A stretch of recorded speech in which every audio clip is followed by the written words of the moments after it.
Bismillahirrahmanirrahim. Assalamualaikum warahmatullahi wabarakatuh.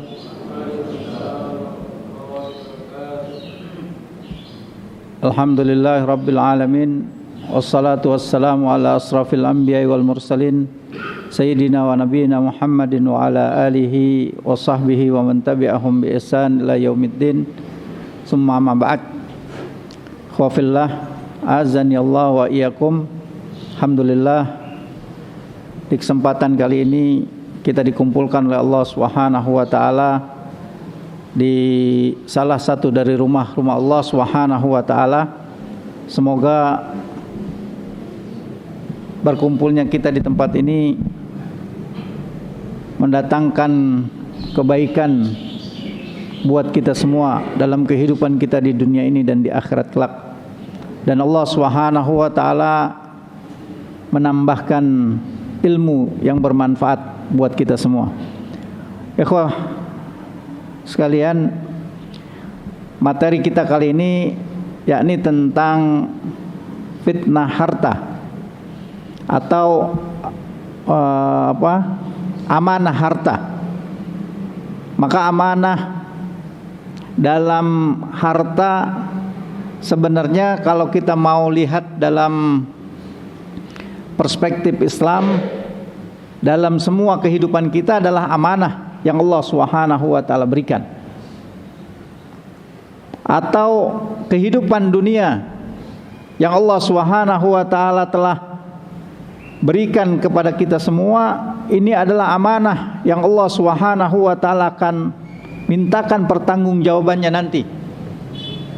Ini secara global demikian kondisi, dan mungkin sudah menjadi maklum dan ma'ruf buat kita semua orang-orang yang beriman terhadap Allah Subhanahu wa taala dan hari akhir, bahwa semua apa yang Allah berikan dari kenikmatan atau kehidupan dunia secara umum akan dimintai pertanggungjawabannya di sisi Allah Subhanahu wa taala. Itu satu keimanan yang tidak bisa dan tidak boleh sedikit pun goyah atau ada keraguan sedikitnya yang terselipkan. Karena ini rukun dari rukun iman kita yang sudah kita yakini dengan kuat bahwa dia bagian utuh dari keimanan yang tertancap dengan kuat dalam sanubari kita semua, dalam jiwa-jiwa kita, bahwa kita nanti akan dimintai pertanggungjawaban di sisi Allah Subhanahu wa taala. Dan kalau dikatakan pada kesempatan kali ini adalah bagiannya adalah amanah harta, maka stressingnya adalah harta. Fokus utamanya harta. Ya. Maka kalau kita lihat dalam kehidupan kita hari-hari, ini juga menjadi bagian yang mungkin seringkali kita lalaikan atau menjadi abai atasnya. Karena kehidupan hari-hari kita, apalagi di era saat ini, membuat satu hal yang namanya harta tidak mungkin lepas dari kehidupan kita. Bukan cuma keinginan dari dalam jiwa kita sendiri, tapi seluruh hal yang ada dalam kehidupan di sekitar kita membawa kita untuk mengikat diri dengan harta. Apa yang tidak dengan harta saat ini? Semua kehidupan kita dalam kehidupan dunia ini pasti ada. Dan itu yang terkadang membuat kita lupa bahwa dia juga bagian yang nanti dipertanggungjawabkan di sisi Allah Subhanahu wa taala. Sebagaimana waktu yang hari-hari kehidupan kita ada di dalamnya. Dan ini menjadi hal yang juga banyak kita lalaikan dalam kehidupan kita. Maka mungkin kesempatan kali ini kita akan mereview, akan mengulang sedikit tentang hal ini. Mudah-mudahan ini menjadi secercah pengingat buat kehidupan kita seterusnya, dan akan membentengi diri kita semua dari terfitnah tentang hal ini dalam kehidupan ini. Karena tadi kita katakan bahwa kehidupan ini bukan cuma sekedar keinginan dalam jiwa saja, harta itu mendesak untuk kita dapatkan dan kita peroleh.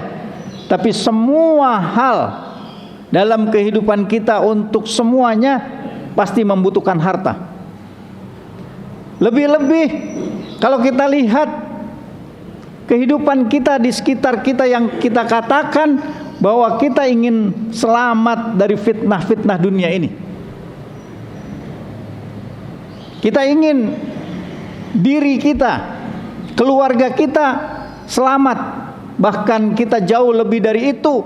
Kita ingin lingkungan kita, ikhwah kita, bahkan saudara-saudara kita, kaum muslimin semua selamat dari fitnah yang dahsyat ini, yakni fitnah harta.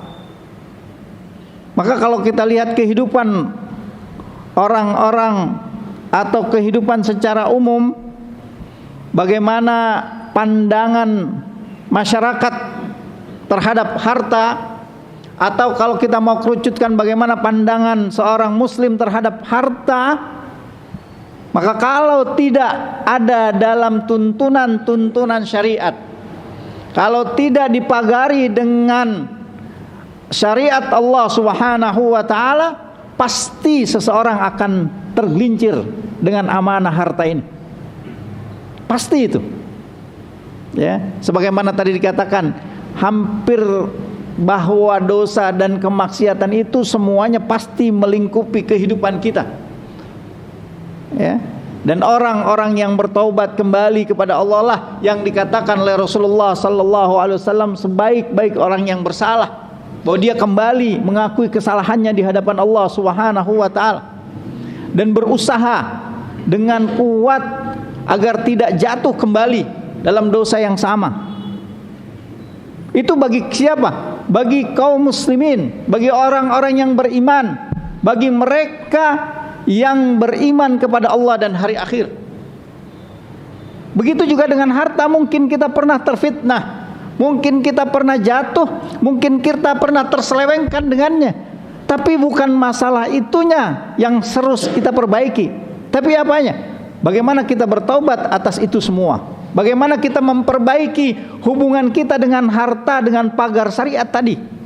Bagaimana syariat ini mengatur kehidupan kita untuk jangan lagi ke depan kita akan kembali jatuh, ke depan kita akan kembali terfitnah, ke depan bahkan bisa jadi harta itu naudzubillah min dzalik mencelakakan kita ke jurang api neraka, naudzubillah min dzalik.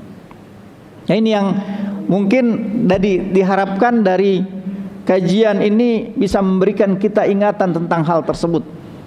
Kita tahu bahwa jika berkaitan dengan hal ini, maka dalam pandangan masyarakat secara umum atau orang-orang yang tidak peduli dengan syariat Allah Subhanahu wa taala, atau hanya sebagai hiasan ketika dia mengatakan dirinya beriman kepada Allah Subhanahu wa taala, maka harta itu menurut pandangan mereka adalah tujuan. Dunia ini tujuan. Jadi kalau dia gagal dalam kehidupan dunianya, gagallah kehidupannya. Dan dunia itu yang ujungnya pasti harta. Kita sekolah, kita bekerja, yang kita ingin dapatkan apa? Harta benda itu sendiri. Kita ingin memiliki itu semua. Semua ujungnya pasti harta. Maka kehidupan dunia itu harta dunia atau wanita, semuanya melingkupinya. Nah, ketika orang-orang umum atau orang-orang yang tidak peduli dengan syariat Allah Subhanahu wa taala menjadikan tujuannya dunia, tujuannya adalah harta, maka yang pertama kali menjadi petaka baginya tidak lagi dia peduli tentang dari mana sumber dia mendapatkan harta. Yang penting dia punya, yang penting dia miliki, yang penting harta datang kepadanya. Enggak peduli dia harus mencuri, tidak peduli dia harus korupsi, tidak peduli dia harus mencari dengan cara-cara yang tidak dibenarkan dalam syariat Allah Subhanahu wa taala. Yang jelas baginya bagaimana harta bisa menghidupinya, bagaimana harta bisa membiayai kehidupan keluarganya. Ya. Walaupun kehidupan yang dia rasakan itu senang, maka ketahuilah bahwa pada hakikatnya itu sumber kecelakaannya yang hakiki. Nah, ini pertama. Jadi kalau orang-orang sudah menjadikan hidupnya tujuannya adalah dunia, tujuannya adalah harta, maka dia pasti tidak peduli tentang sumber yang dia dapatkan dari mana hartanya. Nggak peduli halal atau haram, nggak peduli ini boleh atau tidak boleh, tidak peduli ini mencelakakan orang atau merugikan orang atau tidak. Yang penting baginya pundi-pundinya terisi. Yang penting baginya kebutuhannya, dirinya dan keluarganya terpenuhi. Nah, ini yang pertama, ya. Yang kedua, ketika dia jadikan dunianya tujuan, dijadikan harta itu tujuan, maka berpengaruh kepada gaya kehidupannya setelah itu. Gaya kehidupannya jelas menjadi materialistik. Semuanya diukur dengan harta. Sejauh mana Anda punya harta, disitulah Anda akan dinilai. Nah, ini bagi orang-orang yang menjadikan dunianya tujuannya, harta tujuannya. Setelah itu apa dampaknya? Kalau tadi tujuan itu dampaknya kepada sumber, maka gaya hidup ini akan bertujuan kepada penggunaan harta itu. Maka penggunaannya sudah pasti akan jauh dari tuntunan-tuntunan Allah Subhanahu wa taala. Yang jelas kemana hawa nafsunya mengarah, kemana hawa nafsunya menunjuki, kesitulah dia nafkahkan hartanya. Ya. Kemaksiatan sudah tidak jadi pandangan baginya. Yang penting hawa nafsunya ada di situ. Ya. Hukum-hukum Allah Subhanahu wa taala tidak menjadi pagar buatnya. Karena apa? Karena hawa nafsunya melampaui itu semua. Batasan-batasan yang Allah berikan untuk menggunakan harta nggak pernah terpikir sedikit pun. Yang jelas bagaimana dia bisa memuaskan hawa nafsunya. Yang mungkin hawa nafsunya dibungkus dengan kesenangan duniawinya, kesenangan istri dan anak-anaknya, kesenangan keluarganya. Itu dibungkus dengan itu. Ya, dihabiskan untuk bermaksiat kepada Allah Subhanahu wa taala, dihabiskan untuk hal-hal yang mubazir, dihabiskan untuk hal-hal yang tidak bermanfaat buat dunia dan akhiratnya. Itulah pasti kalau kita mau mengamati kehidupan yang nyata saat ini saja, itu sudah bisa tergambar dengan jelas buat kita semua.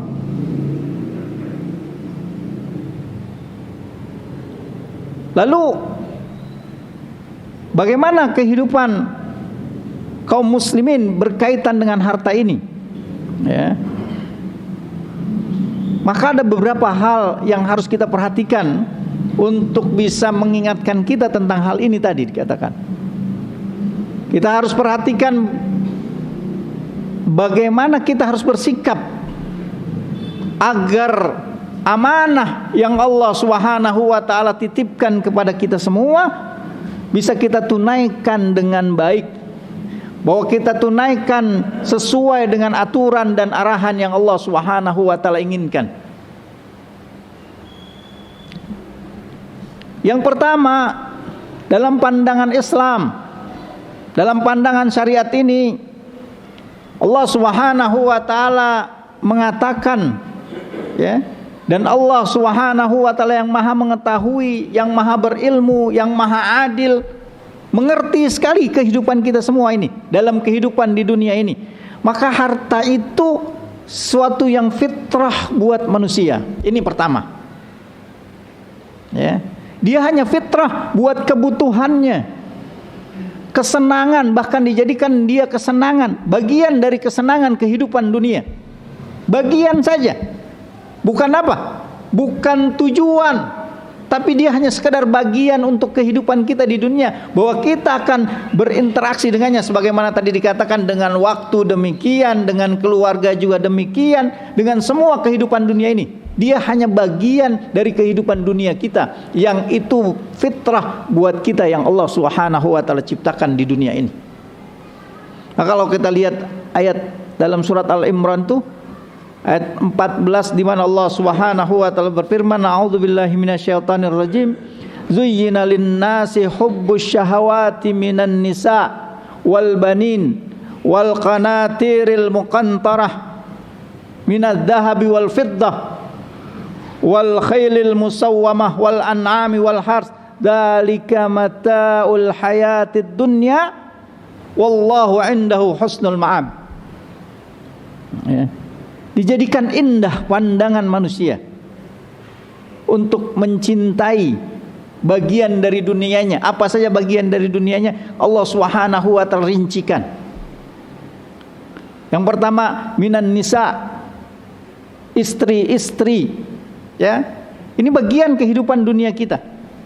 Wal banin, anak-anak. Ya, dijadikan indah pandangan mata kita, kecintaan kepada mereka, pada istri dan anak-anak, keluarga. Kemudian apalagi bagiannya? Wal qanatiril muqantarah, dari harta, benda, bahkan dikatakan yang banyak Allah Subhanahu wa taala sebutkan. Jadi kita menyukai harta itu karena bagian kehidupan kita. Enggak mungkin kita dilepaskan oleh Allah Subhanahu wa taala mentang-mentang kita dikatakan beriman kepada Allah dan hari akhir, akhirnya enggak perlu dan enggak kenal uang, enggak kenal harta. Enggak mungkin itu. Allah yang Maha Adil mengerti tentang fitrah manusia, menyebutkan bahwa dia bagian hidup kalian bukan untuk ditinggalkan tapi di-manage dengan baik. Bagaimana dia tidak akan mencelakakan kalian, bagaimana dia akan menjadikan kalian tinggi di sisi Allah Subhanahu wa taala. Jangan jadikan dia tujuan. Jadikan dia bagian kehidupan kita, hanya sarana buat kehidupan kita. Ini yang pertama yang Allah Subhanahu wa taala. Maka Allah katakan di situ, ya. Bahkan Allah rinci itu apa yang kita senangi, ya. Minadz dzahabi wal fiddah, dari jenis emas, perak, wal khailil musawwamah, tunggangan, ya, yang perlente orang bilang sekarang, kendaraan yang bisa digunakan, yang bisa memudahkan untuk bisa dalam kehidupan kita semua. Wal an'am, binatang ternak, wal hars, sawah, ladang, kebun dan sebagainya. Semuanya Allah Subhanahu wa taala katakan itu, ini bagian kehidupan kalian. Ya, Allah tidak hapuskan itu dalam kehidupan kalian, enggak dilarang. Ya, tapi dia bagian kehidupan kalian yang kalian pasti akan bergelut dengannya. Maka jangan mencelakakan kalian itu semua. Ini amanah yang Allah Subhanahu wa taala berikan atas kalian. Pegang dia kuat-kuat, jaga dia kuat-kuat, perhatikan. Ya. Jadi kita enggak diminta untuk menjauhkan, meninggalkan, bahkan membuang. Nggak ada manusia yang nggak kenal uang, nggak ada manusia yang nggak butuh uang. Hanya hewan, kambing nggak kenal uang. Kalau dikasih uang 100.000, nggak akan digigit, nggak akan dimakan itu. Ya. Tapi manusia, coba, belum dikasih, direbut duluan. Di dompet orang juga ditarik. Untuk apa? Untuk mendapatkan itu. Kalau kambing disodorin, nggak dimakan. Karena bukan itu fitrahnya. Ini fitrah buat kita semua, ya.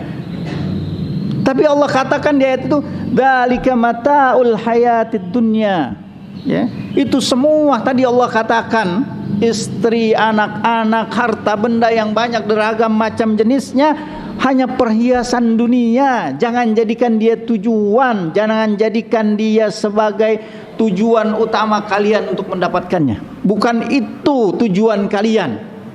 Itu dikatakan oleh Allah Subhanahu wa taala. Bukan itu, dia hanya kehidupan dunia. Dan Allah katakan, wallahu indahu husnul ma'ab. Dan apa yang ada di sisi Allah jauh lebih besar lagi, ya. Jauh lebih baik.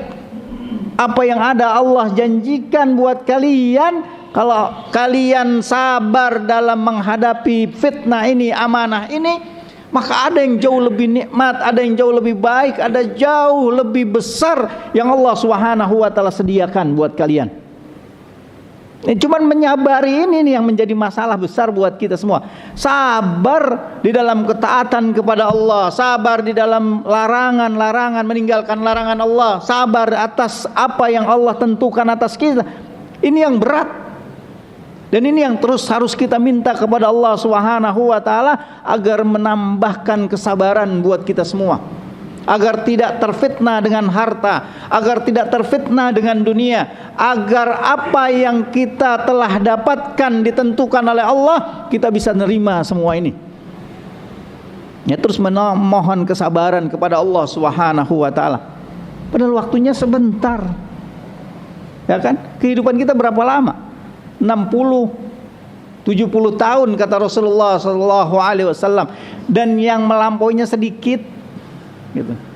Sekarang sudah 20, 30, 40, 50 tahun. Sebentar lagi. Itu pun kalau sampai 70, kalau sampai 60. Kalau nggak sampai,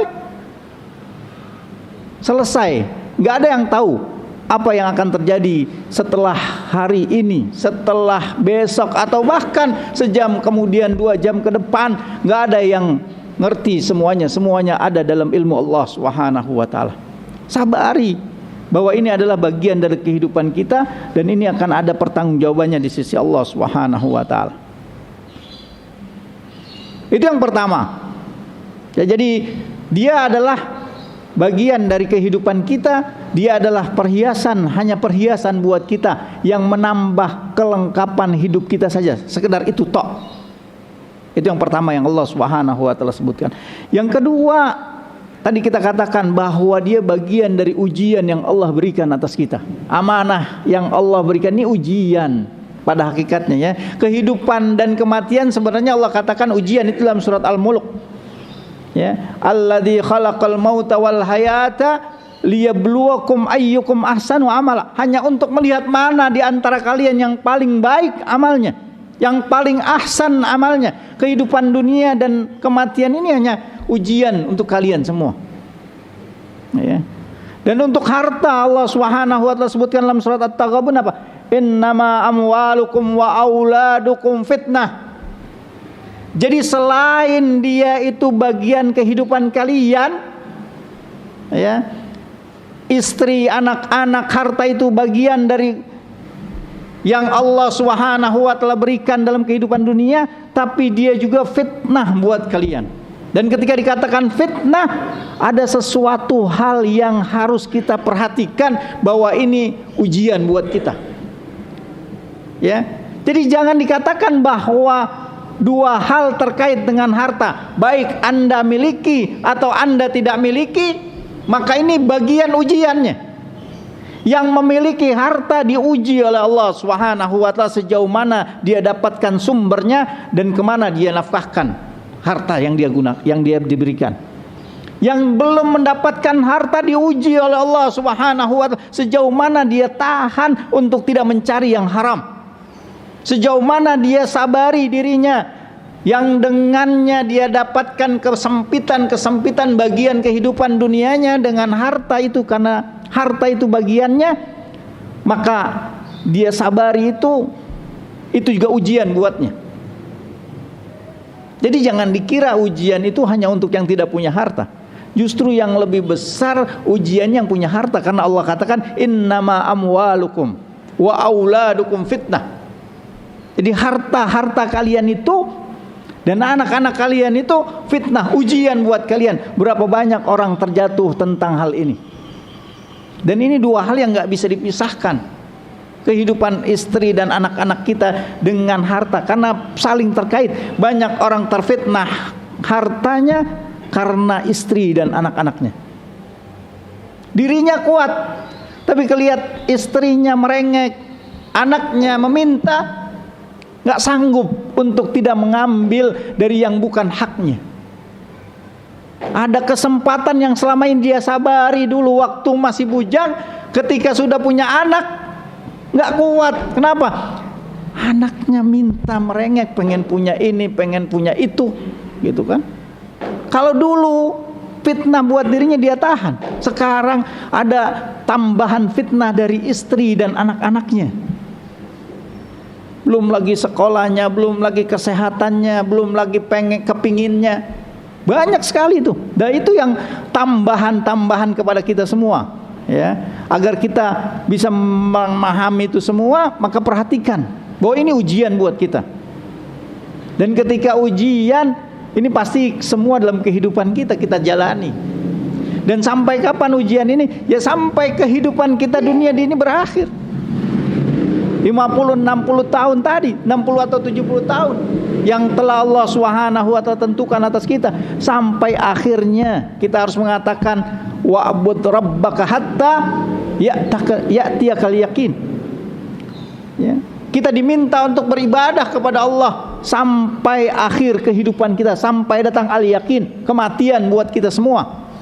Kita akan berhadapan dengan Allah Subhanahu. Disitulah seorang sukses atau tidak sukses. Makanya tadi katakan, kalau pernah dulu terfitnah, kalau dulu pernah tidak amanah, maka hari ini kita perbaiki sampai datang ajal itu dan kita sudah mendapatkan ampunan dari Allah Subhanahu wa ta'ala. Ini hal yang penting. Dan yang terakhir dari bagaimana sikap yang telah Allah Subhanahu wa ta'ala berikan mengenai harta itu adalah mendapatkannya, ya. Karena dia tadi dikatakan hanya sebagai wasilah, kalian harus pilih-pilih.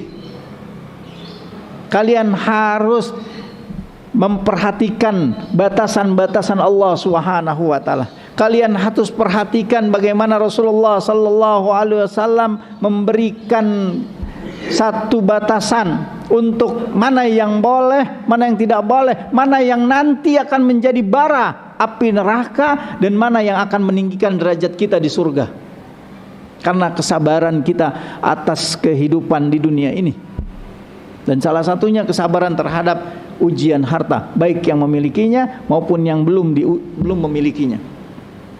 Itu yang Allah Subhanahu wa ta'ala sebutkan. Ya, dalam surat Al-Baqarah ayat 168 Allah Subhanahu wa ta'ala berfirman, ya ayyuhan nas kulu mimma fil ardi halalan tayyiba wa la tattabi'u khutuwatis syaitan innahu lakum aduwwum mubin. Wahai manusia, makanlah dari apa-apa yang ada di muka bumi ini yang halal dan baik. Lihat, apa yang buat kita makan? Harta itu kan akhir ujungnya di mana sih? Ya. Hanya di dalam diri kita saja. Apakah itu imma ke dalam perut kita atau ke dalam hati ini? Kita gunakan untuk rehat, untuk kebaikan, untuk kesenangan, untuk kemaksiatan. Itu senangan hawa nafsu atau kesenangan iman. Itu di sini, di hati kita. Yang satu habis udah makan masuk ke dalam perut ini. Gitu. Di situ saja ujungnya. Karena kalau ini diperhatikan halalan thayyibanya, maka akan menjadikan kita satu hal yang mendapatkan posisi di sisi Allah nanti kelak di hadapannya. Mendapatkan derajat tinggi di sisi Allah Subhanahu wa ta'ala atas harta yang Allah Subhanahu wa ta'ala amanatkan. Jika kita mampu memasukkan apa dalam diri kita, kesenangan yang memuat hati kita ataupun akan mengisi perut-perut kita semua dengan yang halal, dengan yang baik, maka dia akan menjadi jaminan untuk kita mendapatkan kebaikan di sisi Allah Subhanahu wa ta'ala. Tapi kalau sebaliknya kita mengikuti khutwa syaitan dalam masalah makan, apa yang kita ambil atau apa yang kita masukkan ke dalam diri kita semua, maka dia akan menjadi satu bara dari bara api neraka. Naudzubillah min dzalik. Nah, ini penting sekali, dan ayat dan hadis Rasulullah sallallahu alaihi wasallam tentang sumber yang baik, tentang yang halal dan thayyib itu menjadi banyak, ya, banyak sekali ayat-ayatnya dan hadis-hadisnya. Kulu mimma razaqakumullahu halalan thayyiba washkuru ni'matallahi in kuntum iyyahu ta'budun. Bahkan kalau kalian benar-benar hanya menyembah kepada Allah, ya, maka makan dengan yang telah Allah rezekikan atas kalian yang halal, dengan rezeki yang halal, yang baik. Itu yang Allah Subhanahu wa taala minta. Hati-hati sumbernya. Ingat gitu. Semuanya ada pertanggungjawaban di sisi Allah Subhanahu wa taala. Ini hanya sekedar titipan. Tadi bukan tujuan kita, bukan segalanya buat kehidupan kita. Dia hanya bagian saja. Jadi bagian-bagian kayak puzzle gitu ya. Satu hal yang utuh tapi ada bagian-bagiannya. Ketika gambar gedung, dia hanya bagian saja. Bukan secara utuh bahwa kehidupan dunia itu harus harta. Kalau nggak punya harta, kita seakan-akan akan menjadi yang paling celaka. Ya. Walaupun tadi ini bagian kehidupan kita, tapi bagian yang menjadikan ujian buat kita. Dan ujian sekali lagi bukan cuma untuk orang-orang yang tidak berharta, tapi justru untuk yang mereka yang diberikan amanah harta ini oleh Allah Subhanahu wa taala. Sebesar apapun amanah yang ada pada pundak-pundak kita, semuanya ditanya oleh Allah Subhanahu wa taala. Ya. Dalam sebuah hadis yang dikatakan oleh Rasulullah sallallahu alaihi wasallam, la yazalu qadama 'abdin yaumal qiyamah hatta yus'ala an arba'in. Akan ditanya tentang 4 perkara, dan bagian harta pertanyaannya 2. Min aina iktasabah wa fima anfaqah. Dari mana dia dapatkan sumbernya? Cek sumbernya, perhatikan sumbernya. Wa bima anfaqah, dan kemana dia nafkahkan. Kalau sumbernya dari yang halal, yang baik, jangan dinafkahkan kepada yang bermaksiat kepada Allah Subhanahu wa taala. Salurkan kepada yang baik untuk kehidupan kita, untuk kehidupan istri dan anak-anak kita, untuk dakwah, untuk fakir miskin, untuk kerabat. Itu ada hak-hak yang itulah penafkahannya yang diminta oleh syariat ini. Jangan bukan memuaskan keinginan kita, bukan memuaskan semuanya untuk apa yang ada pada jiwa kita. Tidak. Tapi ada batasan-batasan. Dari mana dia didapatkan? Ya, jangan sampai kepada hadis Rasulullah sallallahu alaihi wasallam yang dikatakan oleh Rasulullah, akan datang satu zaman di mana orang tidak peduli lagi dari mana dia dapatkan hartanya, dari yang haram atau yang halal. Nauzubillah min dzalik. Ya. Maka ikhwah fillah, azani Allah wa iyyakum, perhatikanlah bahwa ini hanya amanah yang Allah Subhanahu wa taala berikan. Bahwa ini adalah ujian sejauh mana dia akan menjadi pemberat hasanat kita atau malah pemberat sayyi'ah kita. Sejauh mana harta itu akan menaikkan tangga-tangga surga buat kita semua, atau dia akan menceburkan kita ke dalam jahannam. Nauzubillah min dzalik. Bahkan dikatakan oleh Rasulullah, tidak ada daging yang tumbuh dari barang yang haram, dari hasil yang haram, dari hasil yang tidak Allah ridai, maka an-naru aula bihi. Neraka lebih berhak atasnya. Dan tidak akan karat-karat dalam tubuh kita atas dosa harta yang tidak kita amanah, yang tidak amanah, maka api nerakalah penyucinya. Untuk itu berhati-hatilah, takutlah terhadap fitnah harta ini, karena berapa banyak orang terselewengkan dengan itu semua. Dan semoga Allah Subhanahu wa taala dengan kajian yang singkat ini, Allah Subhanahu wa taala berikan kita hidayah untuk bisa memperhatikan apa-apa yang sudah kita dapatkan dan menyucikan apa-apa yang akan nanti kita raih. Dan semoga Allah Subhanahu wa taala juga memberikan hidayah untuk bisa menafkahi amanah harta yang Allah berikan ke jalan-jalan yang Allah ridai dan Allah kehendaki. Wa sallallahu ala nabiyina Muhammad wa ala alihi wa sahbihi wasallam. Subhanakallahumma bihamdika asyhadu an la ilaha illa anta astaghfiruka wa atubu ilaik. Assalamualaikum warahmatullahi wabarakatuh.